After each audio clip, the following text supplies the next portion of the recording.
क्या है आध्यात्म? दर्शन, चिंतन धारा, विद्या या संस्कृति की परंपरागत विरासत। आध्यात्म दर्शन यानी जीवन का शाश्वत सत्य।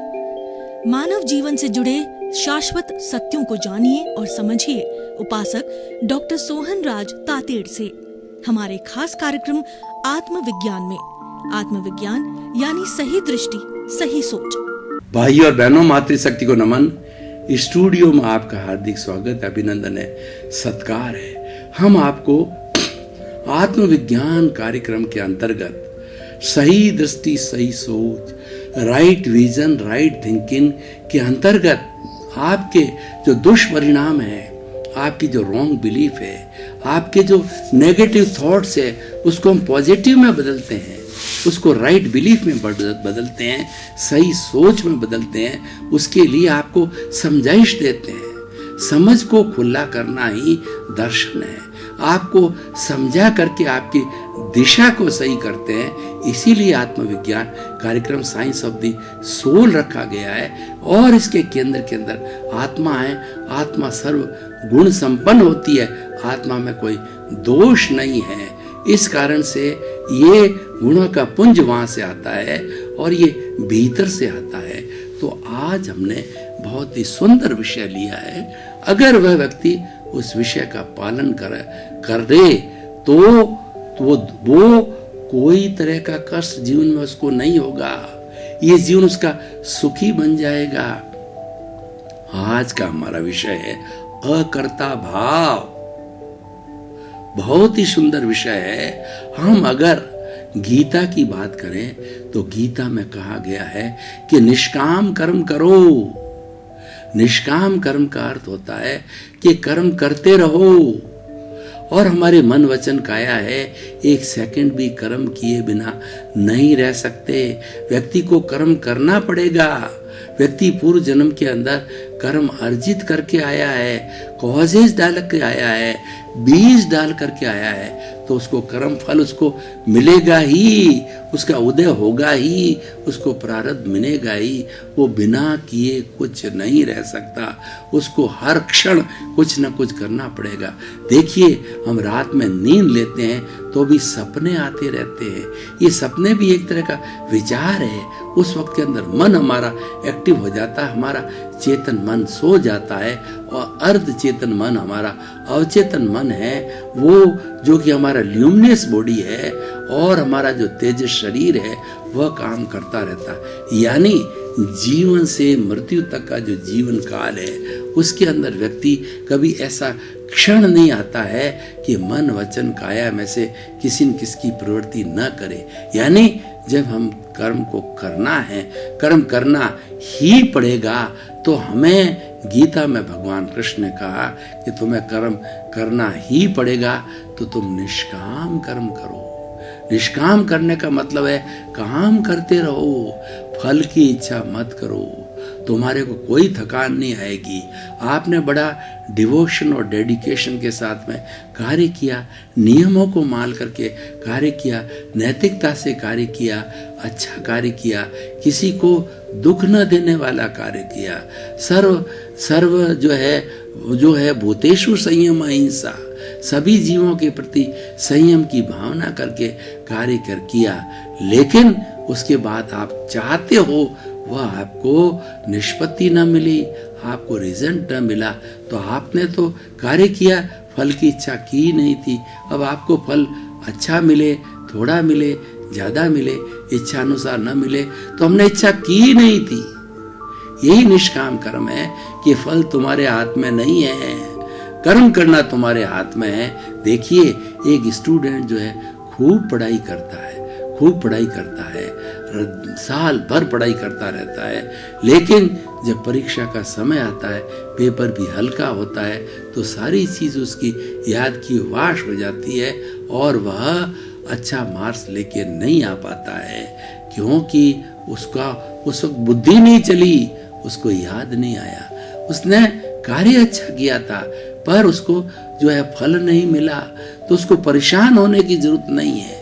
ये बातें हमको क्या सिखाता है कि हमारा सब कुछ करने के बाद रिजल्ट हमारे अनुकूल नहीं आता है तो लोग क्या करते हैं, सुसाइड के लिए तैयार हो जाते हैं, लोग डिप्रेशन में चले जाते हैं और लोग हीनता की भावना में चले जाते हैं, लोग कर्म करना छोड़ देते हैं, लोग लेथार्जिक हो जाते हैं, लोग जो है उदासीन हो जाते हैं। तो निष्काम कर्म का थ्योरी क्या बताती है, काम तुम्हारे करना तुम्हारे हाथ में है, ये तुम्हारा पुरुषार्थ है, फल तुम्हारे हाथ में नहीं है, वह तो नियति के हाथ में है। उसके लिए द्रव्य, क्षेत्र, काल और भाव, ये 4 काम करते हैं और उसके लिए काल, स्वभाव, कर्म, पुरुषार्थ और नियति। जो मैंने स्टूडेंट का उदाहरण दिया कि देखिए कि एक दूसरा उदाहरण देता हूँ कि व्यक्ति ने बहुत बड़ी फैक्ट्री लगाई और उसका उद्देश्य था कि मैं करोड़पति बन जाऊं, खूब सेल किया, खूब परचेज किया, सब मैन्युफैक्चरिंग की, खूब परिश्रम किया, लेकिन अल्टीमेट रिजल्ट आया कि उसको तो फायदा होना दूर रहा, वो बैंकरप्ट बन गया, वो जो है और घाटे के अंदर चला गया। अब देखिए उसने तो कोई गलती नहीं की थी, उसने अच्छा कार्य किया था, लीगल किया था, नियमानुसार किया, लेकिन कुछ फॉल्ट रह गया, नियति को मंजूर नहीं था, वह जो है करोड़पति नहीं बन सकता। एक देखिए एक एमएलए है, उसको अच्छी पार्टी से टिकट मिल गया, पार्टी की मान्यता है लोगों में, पार्टी की साख है, व्यक्ति भी अच्छा है, उसकी भी साख है, लेकिन सामने वाला प्रतिद्वंदी होता है, कुछ न कुछ वो इस तरीके के फार्मूले लगा देता है कि वो जनता को वश में कर देता है, पैसे का हो, शराब का हो, कोई चीज देने का हो, उसको अपनी तरफ आकर्षित कर देता है और बेचारा अच्छी पार्टी वाला निष्ठावान व्यक्ति हार जाता है। ये ऐसा क्यों होता है? क्योंकि नियति को मंजूर नहीं है। टिकट लेना आपके हाथ था, कन्वेंसिंग करना आपके हाथ था, अच्छा काम करना आपके हाथ में था, रिजल्ट मिले या न मिले इसकी गारंटी नहीं है। तो अकर्ता भाव, कर्ता मतलब कर्म करना और अकर्ता रहने का मतलब ये निष्काम कर्म करना। अपने आप को कोई भी कार्य करो उसके लिए कर्ता मत मानो, ये मानो कि कर्ता तो व्यवस्थित शक्ति है। व्यवस्थित शक्ति का मतलब ये जो सृष्टि है जिसे निर्माण हुआ है, 6 तत्वों से इस सृष्टि का निर्माण हुआ है। कौन कौन से? Animate, inanimate, motion, rest, time और स्पेस। और दूसरी भाषा में बात करूं, जड़, चेतन, गति सहायक तत्व, स्थिति सहायक तत्व और अवगाहन सहायक तत्व है, वह आकाश है और समय है। ये 6 तत्वों से सारा जगत चलता है और जगत की अवधारणा 6 तत्वों से हुई है। तो ये 6 तत्व ही अनुकूल प्रतिकूल परिस्थितियां हमारे लिए संयोग जुटाते हैं। जैसे जैसे हमें फल मिलना होता है वैसे संयोग जुटाते हैं। फल हम साथ में लेके आते हैं, कॉजेज हम साथ में लेके आते हैं। हमको पता नहीं है कि क्या फल मिलेगा, ये फल अच्छे या बुरा देने वाला, ये जो है कुदरत का कानून है।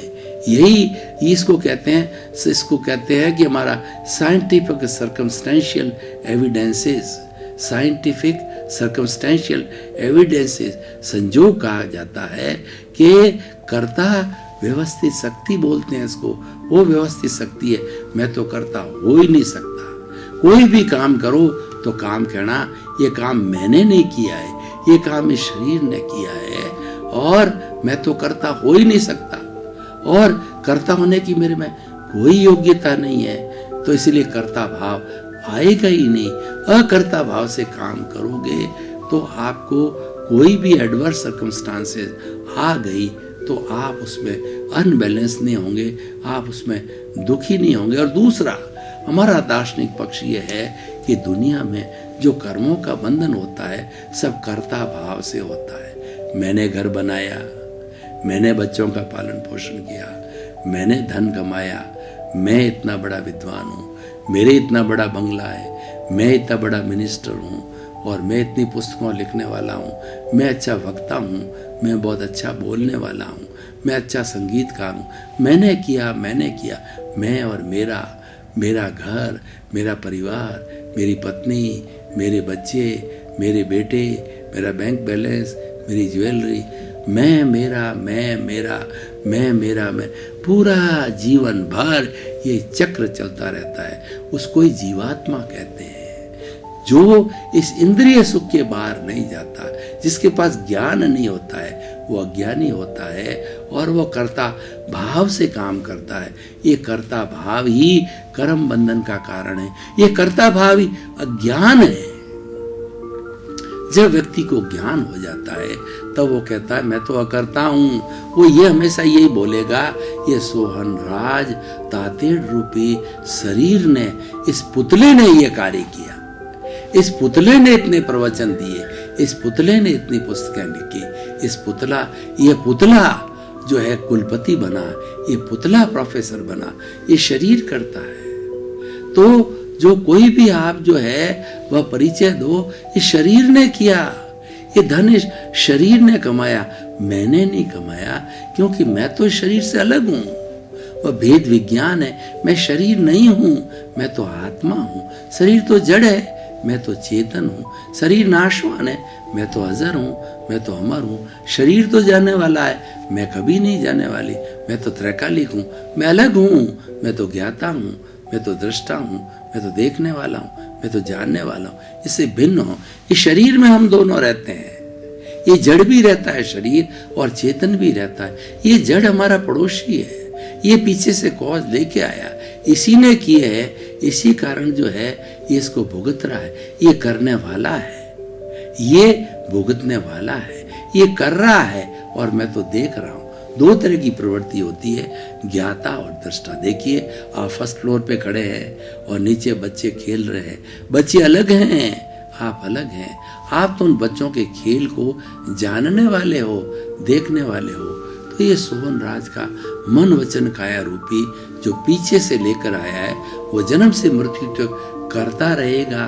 कभी कुछ पुस्तकें लिखेगा, कभी प्रवचन देगा, और कभी धन कमाएगा, कभी बच्चों का पालन पोषण करेगा, कभी साधु जीवन स्वीकार करेगा, और कभी तपस्या करेगा।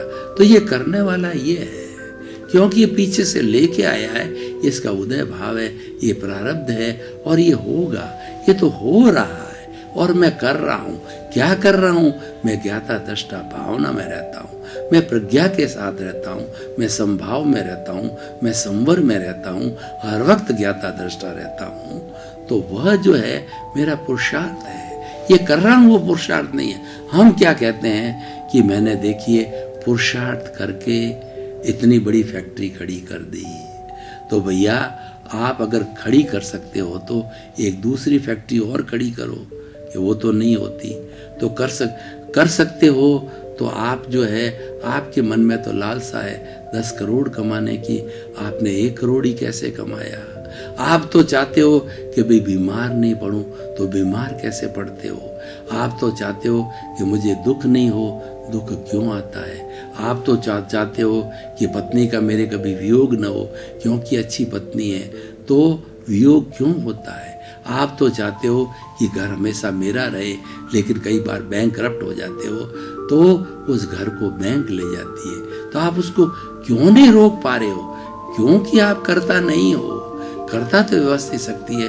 एक कर्ता अकर्ता का बहुत सुंदर उदाहरण मैं देखता हूँ आपको, जिससे आपका ये भाव स्पष्ट हो जाएगा।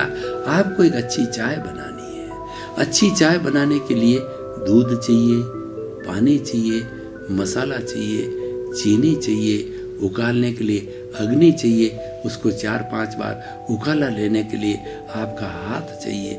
ये 10 संयोग मिलकर के और एक अच्छी कप चाय मिलती है, और आप उसको पी करके एंजॉय करते। अब आप कहते हो ये चाय मैंने बनाई। अरे भैया, दूध ना होता, पानी ना होती, चीनी नहीं होती, अग्नि नहीं होती, तो चाय कहाँ से बनती? ये सारे तुम 10 में से एक संयोग हो, तुम्हारा हाथ है जिसने तुमने जो हिलाया और चाय बन गई। तुम 10 में से एक संयोग अवश्य हो, ये माना जा सकता। कर्ता नहीं है। कर्ता तो व्यवस्थित शक्ति है जो संयोग जुटाती है। उन्होंने ये 9 संयोग भेजे, पानी भेजा और आपकी पत्ती भेजी, दूध भेजा, भगोला भेजा, अग्नि भेजा, आपने तो हिलाया मात्र ही सबको मिक्स करके। तो आप अपने आप कर्ता हो ही नहीं सकते। अपने आप को जो कर्ता मान रहे हो, this is the wrong belief. कर्ता भाव रॉन्ग बिलीफ है और ये रॉन्ग बिलीफ सभी कर्मों का कारण है, कर्म सर्जन का कारण है रॉन्ग बिलीफ। आपकी राइट बिलीफ है अकर्ता भाव। ये तो मेरे कर्मों का उदय था और ये कर्मों के उदय से ये शरीर ने किया। ये शरीर तपस्या कर रहा है, ये शरीर बोल रहा है, ये शरीर प्रवचन दे रहा है, ये शरीर खा रहा है। तो मैं तो अपने आप को कोई भी कार्य में अकर्ता मानो। कर्ता भाव अहंकार पैदा करता है और अहंकार सब दुखों की जननी है। अहंकार कर्म बंधन का कारण है। कर्ता भाव से अहंकार मल्टीप्लाई होता रहता है और इकट्ठा होता रहता है। उससे हमारा कार्बन शरीर बना और कार्बन शरीर है हमको भव भवांतर में घुमाने रहने वाला है। तो कार्बन शरीर कैसे बना? कार्बन शरीर अहंकार से बना। अहंकार कहाँ से आया? अहंकार कर्ता भाव से आया। मैंने किया, मेरा, मैं, मेरा, इस भावना से अहंकार पैदा हुआ। वरना आप अकर्ता रहते प्रारंभ से या अभी से रहने लग जाओ तो आपको अहंकार छुएगा ही नहीं। अहंकार क्यों छुएगा? आप तो कोई भैया मैं संजोग हूँ, कोई भी कार्य हुआ अच्छा या बुरा ये तो संजोगों ने मिलकर के कार्य किया, उसमें से मैं तो एक संजोग हूँ। कर्ता व्यवस्थित शक्ति है। तो देखिए इस दुनिया के अंदर सारी समस्याओं का समाधान है अकर्ता भाव। अगर व्यक्ति के अंदर अकर्ता भाव आ जावे तो अहंकार की समस्या समाप्त हो जाती। आज दुनिया में झगड़े टंटे, चाहे परिवार में हो, चाहे फैमिली के अंदर हो, चाहे हस्बैंड वाइफ के अंदर हो, चाहे बॉस और जूनियर के अंदर हो, चाहे पार्टियों के बीच में हो, चाहे देशों के बीच में हो, ये अहंकार और टकराव क्यों आए? इन सब का कारण है अहंकार, ईगो। जहाँ ईगो खड़ा होता है, हस्बैंड वाइफ ने दोनों कमाने वाले हैं, उनकी शादी हो गई तो थोड़ा हस्बैंड ने कहा कि तुम समय पे खाना बना दिया करो, मेरे को समय पे जो है वो चाय पिला दिया करो और समय पे मेरे कपड़े धो लिए करो। उसके अंदर वो कहती है तुम भी कमा रहे हो, मैं भी कमा रहा हूँ, तो फिर बताइए हम दोनों समान। उसका अहम खड़ा होता है और वह पति को पति नहीं मानती है, अपने को सुपीरियर मानती है। या जो पति है वह अपने को सुपीरियर मानता है, पुरुष प्रधान हो जाता है, तो टकराव चालू हो जाता है। उसका रिजल्ट क्या होता है? उसका रिजल्ट होता है तलाक। इसी कारण शादी करोड़ों की होती है, पढ़े लिखे होते हैं, अच्छे लोग होते हैं, माँ बाप खूब उनकी पढ़ाई पे पैसा खर्च करते हैं, उनकी शादी पर करोड़ों रुपयों का प्रदर्शन करके शादी करते हैं और अपनी बच्ची को करोड़ों रुपए देते हैं। और थोड़ा दिनों के बाद निष्पत्ति क्या आती है कि तलाक हो गया, बच्ची घर आके बैठ गई, उसकी पत्नी चली गई, वो घर आके बैठ गई। तो देखिए आपने क्या कमाया, कितना कष्ट उठाया माँ बाप ने। 25 साल 27 साल बड़ा करके उन्होंने कितने कष्ट सहे और कितना पैसा उन्होंने शादी पर लगाया। वो चाह रहे थे कि मेरी बेटी जो है वो अच्छे घर में जाके के सुखी रहेगी और सुखी रह करके और वह हमें कोई तकलीफ नहीं देगी, हमारी ड्यूटी पूरी हो जाएगी। ये सारा क्यों हुआ? ये अहम से खड़ा हुआ। अहम कहाँ से आया? कर्ता भाव से आया। मैं भी कुछ हूँ, मैंने किया है, मैं भी धन कमा रहा हूँ, मैं भी तुम्हारे बराबर हूँ। ये कर्ता भाव से टकराव हुआ, टकराव से तलाक हुआ। अब इसका दूसरा पक्ष देखें कि वो दोनों जो है वो अकर्ता भाव से चलते हैं। वो पति कहता है भाई जो कुछ भी है तेरा है, मेरा तो कुछ भी नहीं है। पत्नी कहती है सब कुछ है आपका ही है, आप ही कमा रहे हो। यानी 50-50 वो अकर्ता भाव से रहते हैं। 50% सम्मान पति पत्नी को देता है, 50% पत्नी को देता है। थ्योरी ऑफ इक्वलिटी चलती है, समानता का व्यवहार चलता है। समानता का व्यवहार अकर्ता भाव है और विषमता का व्यवहार कर्ता भाव है। अगर मंत्री कहता है कि मैंने किया जब जाके पार्टी जीती, और जो टीम का जो है कैप्टन कहता है वो कर्ता बनता है कि मेरी वजह से जो है मेरी जीत हुई क्रिकेट के अंदर, तो 11 लोग सभी बराबर नहीं खेलते तो कैसे जीतती होती। वो ये कहता है कि ये तो आप लोगों ने किया, आप लोगों की वजह से पार्टी जुड़ी, मैंने कुछ नहीं किया, वह कर्ता भाव है। सब कुछ करने के बाद व्यक्ति कहता है मैंने कुछ नहीं किया। वो अपने बच्चों को कहता है मैंने तो मेरी ड्यूटी पूरी की, मैंने तो अकर्ता भाव से आपको पढ़ाया लिखाया और आपको अच्छे संस्कार दिए, आपको अच्छा इंसान बनाया, आपको पैरों पर खड़ा करा। अब आपकी दुनिया का निर्माण आपको करना है, क्योंकि मैं तो अवस्था प्राप्त हो रहा हूं, मैंने कुछ नहीं किया, ये अकर्ता भाव है। मैंने सब कुछ किया, ये कर्ता भाव है। अब देखिए दूसरा, मैं एक ट्रस्टीशिप का अकर्ता भाव का आपको उदाहरण देता हूँ। एक बहुत सुंदर बंगलो है, करोड़ों रुपया का बंगलो है। अब आप लोगों कहते हो मेरा घर देखिए कितना सुंदर है, ये मेरा घर है, आपके भीतर मेरापन की भावना है। अरे भैया, आपका जो भवन है वह करोड़ों रुपया का रजिस्ट्री आपके नाम है, कोई आपसे वो ले नहीं सकता, आप मालिक हो। परंतु जो ही आप कहते हो ये मेरा घर है, तो क्या होगा कि देखिए वो घर के बाहर कुछ बच्चे खेले और वो कांच का बना हुआ था, बच्चों ने कांच से सारे घर के कांच तोड़ दिए खेलते। आपको कितना दुख होगा, क्योंकि आपका उसके प्रति आसक्ति है, उस घर के प्रति मोह है, उस घर के प्रति मेरापन है। और दूसरा, अगर वो बच्चे आपका घर नहीं तोड़ते, पास वाला घर भी वैसा ही बना होता कांच का, और बच्चे सारे कांच फोड़ देते, तो क्या आपको कष्ट होता? नहीं होता, क्योंकि उसके साथ आपका अटैचमेंट नहीं है।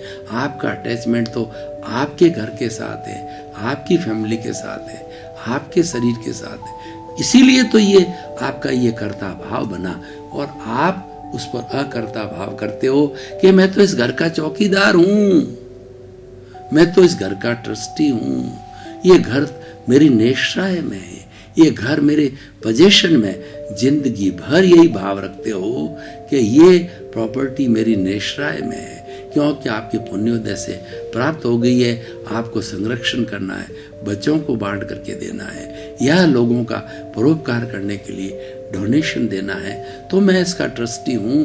अनाशक्ति हो गई, ये अनाशक्ति की भावना है, ये अकर्ता भाव है। तो भाई और बहनों, हम निष्कर्ष की भाषा में बात करें तो हमारा जो है ये जो जीवन, जो हमारा निष्काम कर्म का जीवन है, ये अकर्ता भाव का जीवन में बहुत सुख देता है, बहुत शांति देता है। उससे क्या होता है, अगर रिजल्ट बुरे आते हैं तो आप सुख की नींद सुनते हो, और अगर आपको कोई भी जो आपने माना कि मैंने किया और लोग कहते हैं नहीं तुमने नहीं किया, और आपको चैलेंज करता है, तो आपको दुख होता है। पहले से आप सरेंडर कर दो।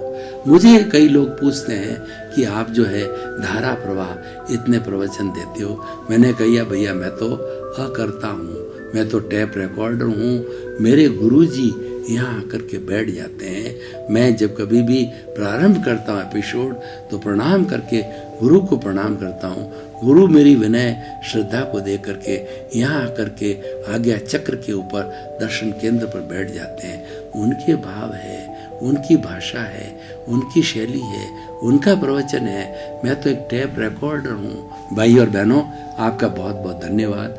आप ये आत्मविज्ञान कार्यक्रम देखते रहिए। आत्मविज्ञान कार्यक्रम एक दार्शनिक कार्यक्रम है, जीवन को बदलने का कार्यक्रम है, और जीवन के मूल्य बननेंगे, जीवन की गहराई का पता करने के लिए ये कार्यक्रम चालू किया है। शाश्वत मूल्यों को पता करने के लिए कार्यक्रम है। आप देखते रहिए, इसके साथ जुड़े रहिए। प्रतिदिन नए नए एपिसोड आएंगे और आपके जीवन का कल्याण करेंगे। आपका जीवन आनंदमय हो, मंगलमय हो, सुखमय हो, आपके प्रति मंगल भावना।